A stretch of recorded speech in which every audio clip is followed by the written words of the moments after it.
ప్రకాష్ రాజ్ మీద కేసు నమోదైంది. కదిరి పోలీస్ స్టేషన్లో బీజేపీ నేత విష్ణువర్ధన్ రెడ్డి ఇచ్చిన ఫిర్యాదు మేరకు ప్రకాష్ రాజ్ మీద కేసు నమోదైంది. ఇప్పుడు ఆల్రెడీ ప్రశ్నారావణ్ కేసులో కూడా ప్రకాష్ రాజ్కి నోటీసులు ఇస్తారు, విచారిస్తారు. ప్రకాష్ రాజ్ను కూడా పిలుస్తారు. విచారణ క్రమంలో ప్రకాష్ రాజ్ను కూడా అరెస్ట్ చేస్తారా అనేటువంటి చర్చ ఆల్రెడీ ఉంది. ఎందుకంటే ప్రశ్నారావణ్ అరెస్ట్ అయింది ఉపా చట్టం కింద.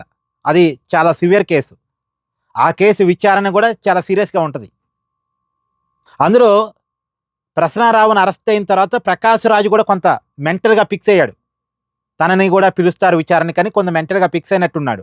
అందుకే చూడండి, ప్రశ్నారావణ్ అరెస్టుని వ్యతిరేకిస్తూ, ప్రశ్నారావణ్ని సమర్థిస్తూ వరుసగా గత 2 రోజులుగా వీడియోలు చేస్తూ ఉన్నాడు ప్రకాష్ రాజ్. పైగా వాళ్ళిద్దరి మధ్య ఉన్న సంబంధాన్ని కూడా ఒప్పుకున్నాడు.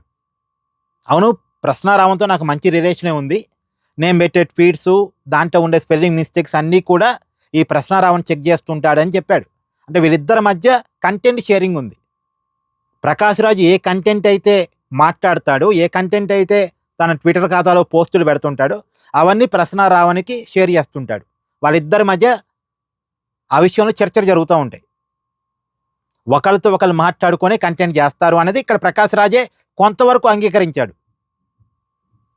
అయితే ఖచ్చితంగా ఇక్కడ ప్రశ్నారావణ్ కేసులో ప్రకాష్ రాజ్ని విచారణ పిలిచే అవకాశం ఉండొచ్చు.